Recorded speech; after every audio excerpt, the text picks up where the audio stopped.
Halo Sobat BMKG, bertemu dengan saya Anggita Didharma dari Stasiun Geofisika Ambon. Kali ini kita kedatangan Pak Herlambang Huda sebagai Kepala UPT Stasiun Geofisika Ambon. Selamat datang Pak di Bincang-Bincang Geofon. Terima kasih, selamat berjumpa lagi dengan kami. Ya kita di sini akan membahas tentang itu Pak, gempa Tehoru kemarin yang terjadi di tanggal 16 Juni tahun 2021 ya. Sudah berjalan 3 bulan ini setelah kejadian gempa bumi besar yaitu 6,1 skala Richter. Yang boleh saya tahu bagaimana sih Pak keadaan kantor ketika gempa itu terjadi? Kan Iya. ini kan sebuah kejadian yang berada di wilayah PGR 9 yang notabene merupakan wilayah tugas dari Stasiun Geofisika Ambon. Ya, jadi pas tanggal 16 Juni itu 2021 pagi terasa gempa. Di Ambon juga terasa. Terus kemudian teman-teman standby di kantor langsung lihat sinyal dan ternyata besar. Terus tidak berapa lama teman-teman di Jakarta konfirmasi apakah terjadi gempa, kami jawab betul, kemudian kami tetap analisa.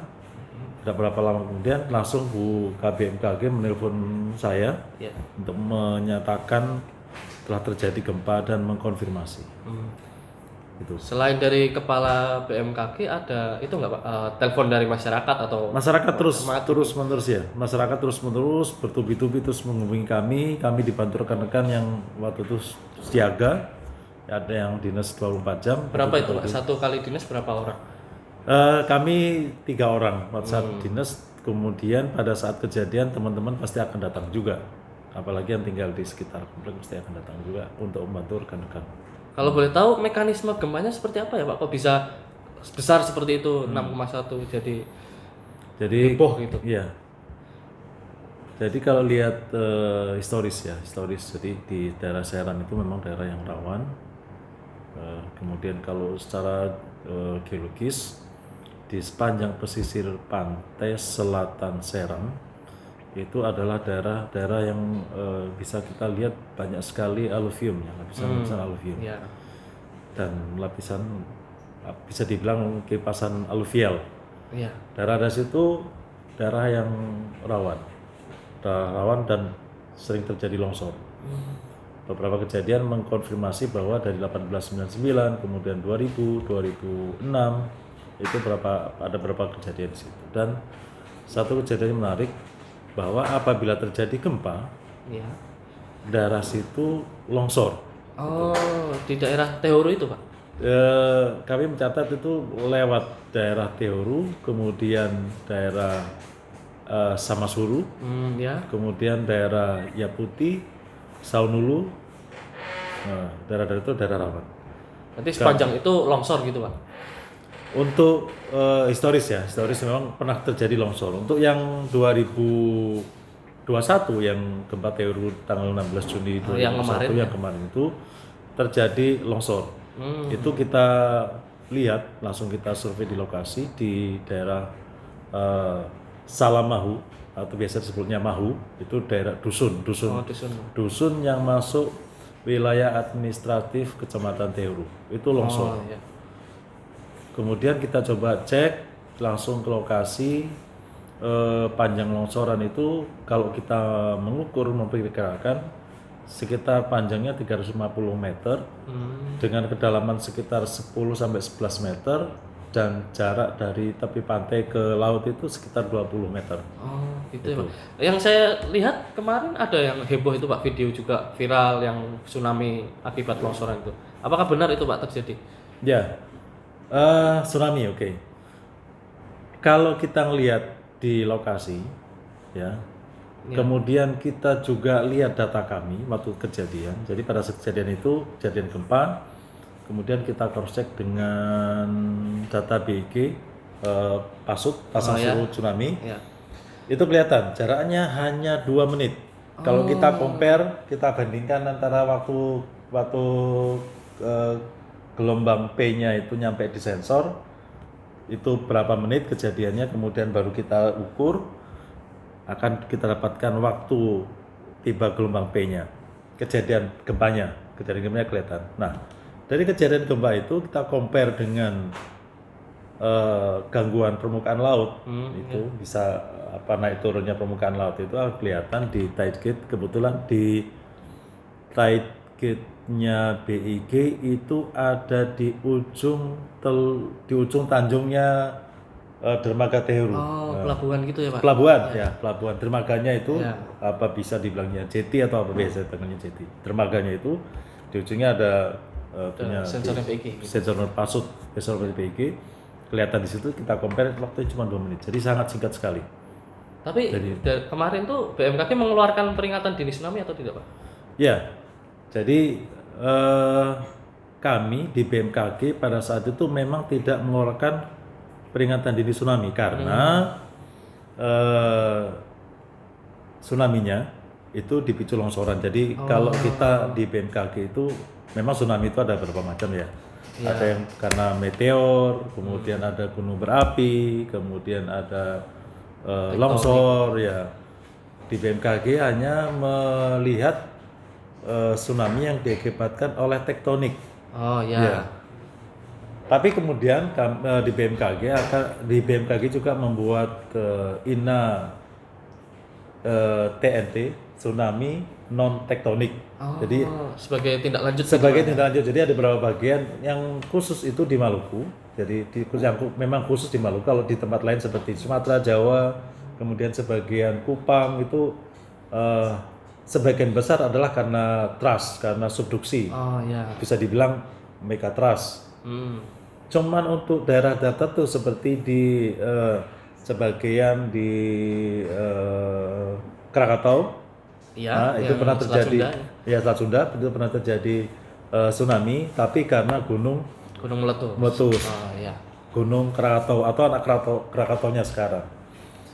Nah, itu masuk dalam ranah INA TNT, tsunami non tektonik. Termasuk yang paling banyak adalah di Maluku.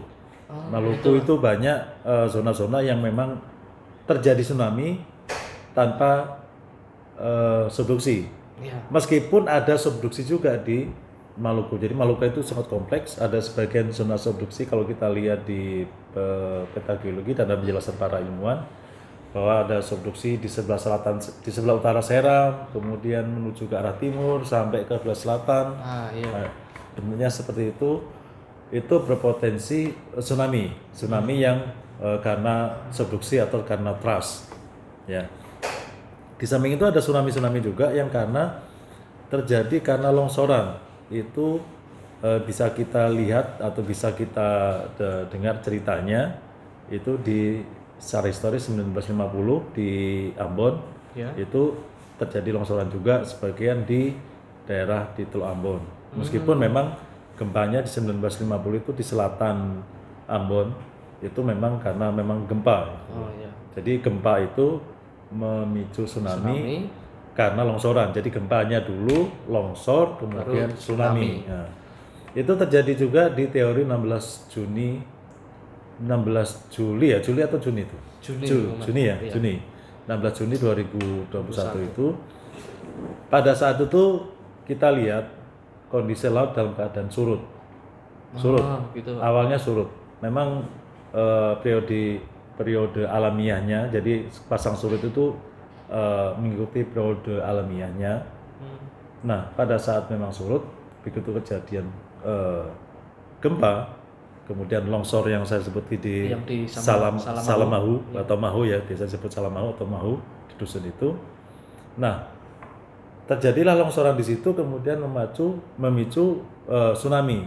Memang meskipun tsunami memang tidak sampai merusak atau mengakibatkan korban, tapi tsunami itu ada. Jadi ada buktinya kalau kita lihat bahwa memang pada saat itu memang kondisi masih air surut atau bisa dibilang air meti namanya, air surut. Ternyata tiba-tiba setelah kejadian itu naik sekitar 1 meter lebih, itu mengarah masuk ke dalam sungai.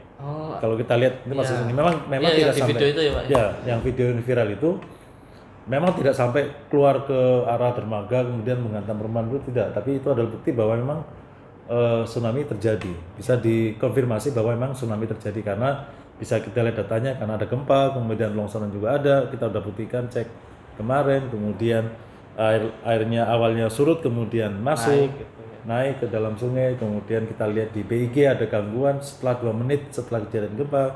Jadi beberapa data-data lapangan yang kita kumpulkan memang menunjukkan tsunami.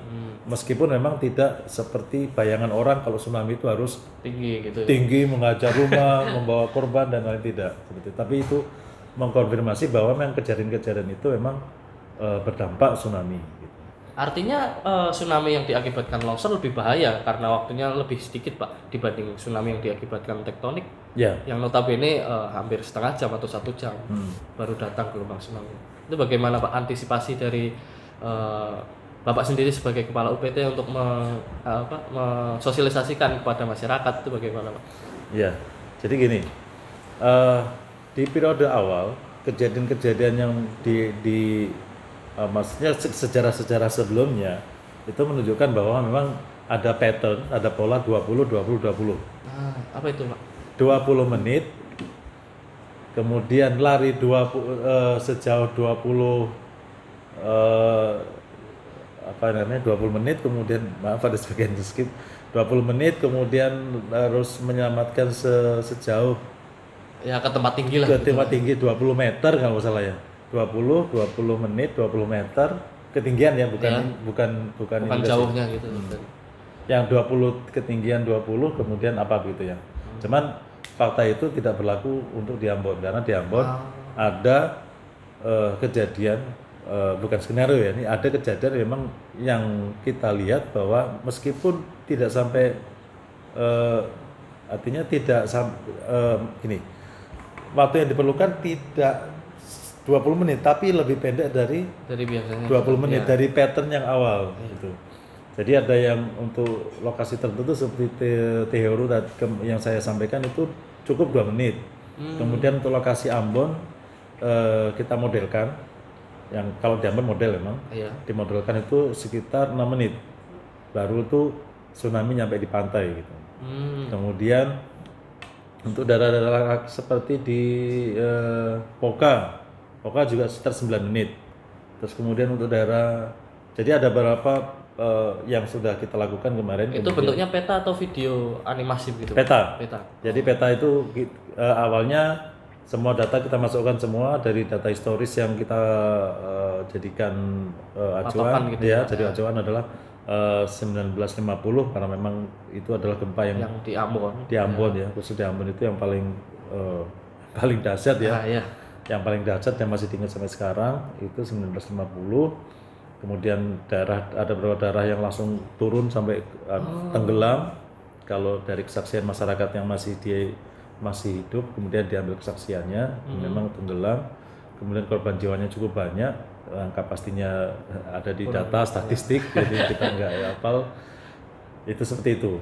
Nah, dari data historis 1950 itu kita buatkan model lah. Kalau ini model, ya dimodalkan model dengan pemodel itu memperhatikan batimetri. Kemudian menggunakan skenario terburuk itu kejadian 7,6, 7,3 ada yang menuliskan 7,6. Kami menggunakan 8 skala yang potensi terburuk. Ya, magnitude surface ya pakai MS itu. Jadi skala Richter itu ada skala itu ada banyak, ada skala Richter, ada magnitude, body dan yang lainnya. Kita menggunakan magnitude surface 8. Dengan itu kita bisa lihat bahwa memang banyak sekali daerah-daerah terdampak di lokasi di sekitar Pulau Ambon. Gitu. Termasuk yang kemarin kita dengan Ibu Kepala BMKG kunjungan tanggal 2 sampai tanggal 5 kalau salah ya. Itu langsung turun ke lapangan, Ibu Langsung ke Teheru juga, Pak? Ke Teheru juga.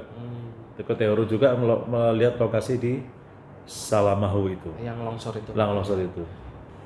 Lihat banyak hal yang di situ yang menjadi catatan, kemudian jarak tempuh, kemudian ketinggian.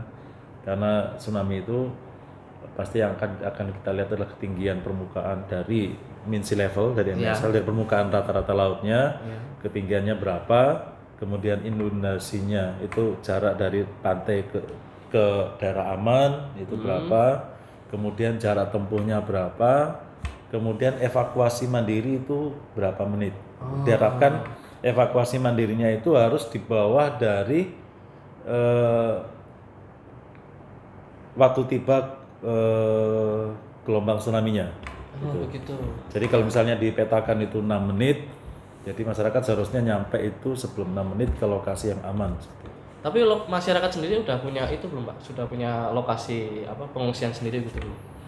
Ya, alhamdulillah kemarin kita diundang oleh BPBD Provinsi Maluku untuk membantu dengan BNPB yang Badan Nasional Penanggulangan Bencana, kemudian ada juga dari Kota Ambon juga kami diundang untuk memberikan sedikit masukan mengenai peta-peta yang telah kita buat yang sudah dikonfirmasi, dan lokasinya juga lokasi yang kita kunjungi kemarin di Air Manis di kota di Laha di Kota Ambon. Kita membuat simulasi. Nah, dari simulasi itu akan kelihatan bahwa memang masyarakat antusias ikut bergabung, kemudian ikut berlatih, kemudian sampai ke lokasi. Memang setelah diukur itu 18 menit. Karena memang jarak antara pantai seharusnya itu tegak lurus pantai, dia langsung menuju ke arah bukit. Cuman kan terhalang, akhirnya mengikuti jalan, jadi waktunya menjadi 18 menit. Namun seharusnya itu harus di 6 menit. 6 menit. 6 menit baru harus aman. Untuk yang kemarin Pak yang di Tehuru, masyarakatnya itu kan yang saya dengar itu masyarakat masih berada di tempat pengungsian selama 1 bulan. Itu kenapa ya Pak? Apa memang kemakan hoax jadi dia tetap bertahan di pengungsian gitu, nggak mau kembali ke rumah? Jadi gini, masyarakat Tehuru itu Tehuru ada Tehuru, Saunulu, Yaputi, kemudian Salamahu juga, kemudian Haya. Di sepanjang itu ya semua kan ada beberapa masyarakat. Memang setelah kejadian itu mereka merasa khawatir karena memang dia melihat sendiri kondisi air itu bergejolak, berputar, membuat pusaran pada saat kejadian. Nah, mereka takut karena memang secara historis memang di daerah Seram itu memang daerah-daerah yang rawan. Jadi mereka di apa namanya istilahnya diajarkan orang-orang tua-tua dulu bahwa harus hati-hati kalau ada gempa, kemudian ada perubahan muka air laut seperti apa bentuknya, harus segera menuju ke tempat yang tinggi. Gitu. Memang seperti itu. Dan itu memang kearifan lokal yang ditanamkan terus-menerus masyarakat tua mereka sampai sekarang gitu. Nah, pada saat kejadian tanggal 16 itu ya, masyarakat menuju lokasi karena kami waktu itu belum survei.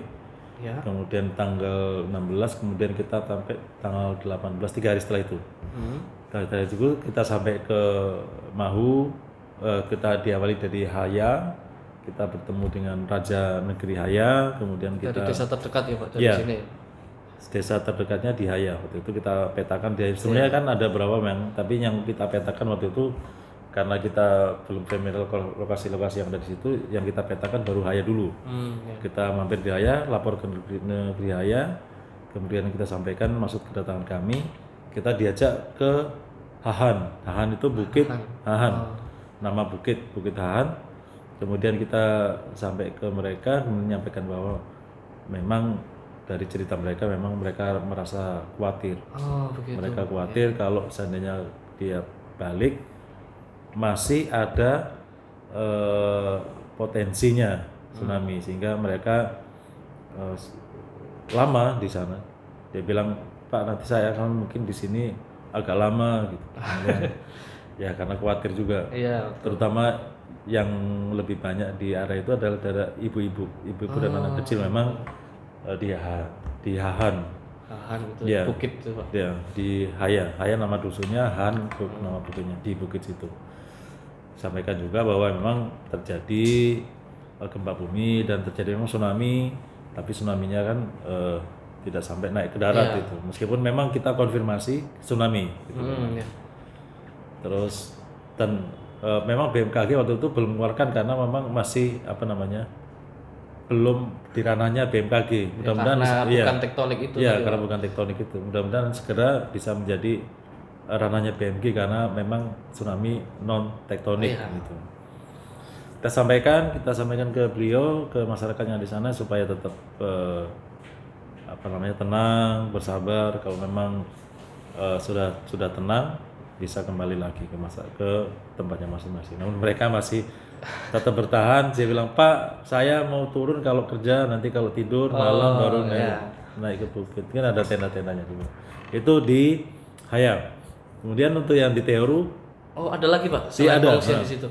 Di Teoru juga sama. Itu kita di Teorunya itu di dusun Salmahu yang longsor itu. Kita naik ke atas bukit, kemudian kita bertemu sama mereka. Kami juga memberikan pengertian supaya nanti lebih hati-hati. Memang daerah itu daerah longsor dan terus itu maju, Pak. Gitu. Kalau dari awal ceritanya itu dulu agak ke Tanjung gitu, kemudian Tanjungnya terputus, kena longsor, kemudian Habis gitu ya Pak? ya bergeser itu, Pak. Terus dan kita petakan kemarin dari peta terakhir yang kita punya ternyata sudah bergeser lagi. Bergeser lagi sekitar 20 meter yang saya sampaikan tadi. Itu. Di Teoru di Salamahu. Oke. Kemudian kita lanjut ke Saunulu. Saunulu juga desa sama. setelahnya gitu. Desa setelahnya Saunulu juga sama. Di Saunulu ada struktur yang rusak di Saunulu. Terus kemudian kita ngobrol, kemudian kita sampaikan juga di pengungsian di Saunulu di bukit juga, nama bukitnya lupa. Terus kita sampaikan juga supaya lebih hati-hati dan mereka juga menyampaikan kami mengenai historis yang dulu. Bahkan Iya. satu kampung itu pernah turun itu tenggelam. Itu di Saunulu dan Yaputi. Jadi ada 2 dusun yang bergeser. Kemudian kita juga berkesempatan ke Yaputi. Yaputi juga teman-teman yang mengungsi juga di bukit di Yaputi itu. Artinya semua desa yang di deretan pesisir selatan Pulau Seram itu sama ya Pak karakteristik bencananya gitu. Ya. Kalau kita lihat di selatan memang langsung dia berhadapan dengan Laut Banda. Kita tahu Laut Banda adalah laut yang dalam, laut dalam. Sehingga energinya juga luar biasa besar untuk ini. Kemudian daerah itu juga kepulauan kecil-kecil banyak, termasuk daerah Banda itu kepulauan juga kecil. Kemudian sudah pulaunya kecil, ada gunung apinya juga. Nah itu potensinya juga luar biasa di Banda. Meskipun lokasinya juga indah, tapi potensi bahayanya juga ada itu. Kemudian sepanjang antara Banda ke Samlaki ke Banda ke Tual Samlaki dan seterusnya sampai ke Moatepa di Maluku Barat Daya itu juga pulaunya juga kecil banyak juga. Ada gunungan api seperti Gunung Damar dan yang lain juga ada juga. Jadi kompleks di Maluku itu potensi bahayanya kompleks, namun potensi ekonominya juga luar biasa. Wisatanya juga banyak dan yang lainnya banyak juga. Indah juga. Artinya ada plusnya ada minusnya gitu ya Pak. Iya. Mungkin bisa dibilang bahwa Maluku itu seperti kalau bunga mawar itu pasti berduri. Yang cantik itu pasti ada durinya. Oh iya, asik nih. Jadi gimana caranya kita bisa menikmati yang cantiknya tanpa tertusuk durinya? Nah, Itu adalah betul. upaya mitigasinya gitu. Jadi kita bisa menikmati keindahan, manfaat ekonomi, kemudian hal-hal yang bisa ditumbuh kembangkan seperti pertambangan dan yang lain-lain atau perkebunan atau apapun. Karena daerah-daerah itu subur. Seram itu subur. Kemudian potensi perikanannya juga tinggi, termasuk daerah-daerah Maluku yang lain itu potensi ikannya juga tinggi. Namun potensi bahayanya juga tinggi gitu. Makanya harus dihindari yang potensi bahayanya. Dengan cara untuk terus mengedukasi masyarakat, terus memberikan informasi terus, kemudian memberikan sosialisasi kepada masyarakat sehingga masyarakat memiliki pemahaman yang lebih baik mengenai kebencanaan. Ya Sobat BMKG, ya ini merupakan informasi yang sangat luas ya dan sangat bagus dari Pak Herlambang selaku Kepala UPT Stasiun Geofisika Ambon. Sebelum saya akhiri, boleh Pak pesan-pesan buat masyarakat umum Maluku ataupun bahkan Ambon sendiri tentang bahaya bencana gempa bumi, bagaimana baiknya? Ya, jadi dimanapun di Indonesia, bisa dibilang seluruh Indonesia itu adalah supermarket bencana apapun ada gitu. Kita lihat di Aceh, kemudian terus sampai Sumatera, Padang, kemudian ke selatan lagi ke Lampung, kemudian ada gunung api Krakatau, terus kemudian ke Jawa ada Merapi, Ya. kemudian kemarin beberapa tahun yang lalu ada gempa Jogja, kemudian Banyuwangi juga pernah kena tsunami, kemudian ke Denpasar, ke Kupang juga, Teluk Babi di Kupang juga ada potensinya, terus kemudian ke arah Ambon juga 1899, 19050, kemudian 2000 juga ada, kemudian terakhir 2021, kemudian ke timur lagi itu ada gempa Nabire di 2004, kemudian Sorong, kemudian banyak lagi Kompleks gitu. kompleks dan tidak ada yang terlewat di seluruh Indonesia, pasti dapat bagian. Untuk itu maka perlu adanya upaya mitigasi, bekerjasama dengan masyarakat, terus diupayakan untuk pemahaman masyarakat supaya terus tetap tumbuh. Ya. Dan selalu gunakanlah informasi dari BMKG dan hindari hoax.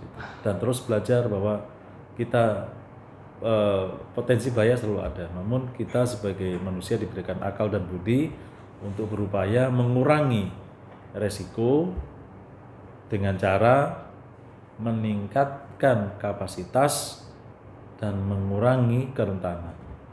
Jadi kalau kita rumusannya itu kan resiko sama dengan bahaya dikalikan dengan di atasnya itu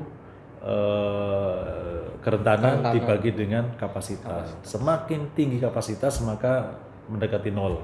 Kalau dikalikan nol pasti hasilnya juga nol. Bagus, ya. Makanya resikonya akan berkurang jadi nol. Terima kasih Pak Herlambang. Saya tutup untuk semoga kita bisa berbincang di lain waktu dan di lain topik, Pak. Siap, ya. Terima kasih Bang Git. Tetap tangguh. Terima kasih Sobat BMKG.